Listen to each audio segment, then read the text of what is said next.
بسم اللہ والصلاۃ والسلام علی رسول اللہ۔ ایک سوال ہمارے پاس ہے کہ مولا علی المرتضیٰ رضی اللہ تعالیٰ عنہ نے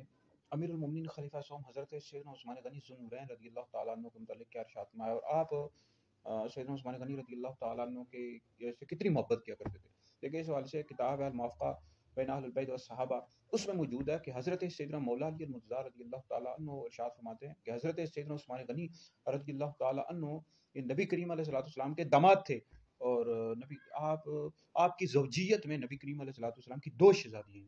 اور نبی کریم علیہ الصلوۃ والسلام نے آپ کو جنت کی ضمانت دی ہے۔ اور اس طرح بخاری شریف میں روایت موجود ہے کہ حضرت سیدنا عثمان غنی رضی اللہ تعالیٰ عنہ کی جس شخص نے سب سے پہلے بیعت کیا وہ خود مولا علی المرتضیٰ رضی اللہ تعالیٰ عنہ تھے۔ تو مولا علی المرتضیٰ رضی اللہ تعالیٰ عنہ بہت زیادہ محبت کیا کرتے تھے۔ تو خلفائے راشدین حضرت سیدنا صدیق اکبر رضی اللہ تعالیٰ عنہ، حضرت صدیق اکبر ہوں، حضرت عمر ہوں، حضرت عثمان غنی ہوں، تو مولا علی المرتضیٰ رضی اللہ تعالیٰ عنہ خلفائے راشدین سے بہت زیادہ محبت کیا کرتے تھے۔ اسی طرح آپ خلفائے راشدین کی سیرت کا مطالعہ کر لیں، صدیق اکبر ہوں، حضرت عمر ہوں، حضرت عثمان ہوں، یہ بھی اہل بیت سے، مولا علی المرتضیٰ سے، امام حسن سے، امام حسین سے رضی اللہ تعالیٰ عنہ اجمعین، ان سے بہت زیادہ محبت کیا کرتے تھے، ان کا احترام کیا کرتے تھے۔ تو خلفائے راشدین اہل بیت سے محبت کرتے تھے، اہل بیت خلفائے راشدین سے، صحابہ سے محبت کیا کرتے تھے۔ تو اہل سنت کا بیڑا پارا صاحب ظہور نجم ہے اور ناوطرت رسول اللہ کی۔ یہ کچھ بدبخت ہے ہمارے معاشرے میں کہ جو صحابہ